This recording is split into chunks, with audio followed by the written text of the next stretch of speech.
你知道嗎？粵車南下終於有得玩。5月20號，香港明報報大鑊，香港政府咧喺度研究緊，最快年底啟動呢件事，點樣實施？點樣泊車？買咩保險？一條視頻話你知，點讚加收藏，轉發俾身邊有需要嘅朋友啦。粵車南下咧預計係分階段實行㗎，首階段年底咧先限停港珠澳大橋、人工島、香港口岸自動化停車場，即係話你揸車過到香港口岸咧，但暫時仲未入得到市區。要泊喺人工島，由呢度去到機場轉飛，或者到口岸過關咧，再轉車入市區㗎。呢個自動化停車場咧，總共係6000個車位，依家一期會提供1550個停車位。有略過兩地牌嘅朋友係唔需要申請㗎，可以直接預約使用大橋口岸嘅一個自動化停車場。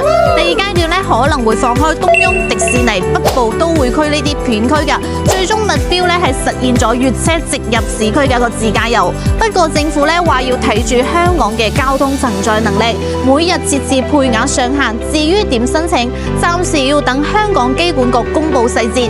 但係估計咧同港車北上玩法嘅話差唔多，要網上預約搶位、提交車牌同埋保險資料。根據舊年11月廣東省交通廳公布嘅消息，申請粵車南下嘅車輛咧必須係9座以下嘅非運營汽車，掛住廣東車牌，買香港車險或者粵港澳3地跨境車險。揸車入境後之後咧，半年內一定要返內地，唔可以喺香港抵押或者轉賣㗎。預計珠海街坊年底就可以率先體驗一腳油門直達香港。不過要提醒大家，香港咪標1個鐘16蚊，違例泊車罰款係400蚊起㗎，油費仲貴過內地1倍以上。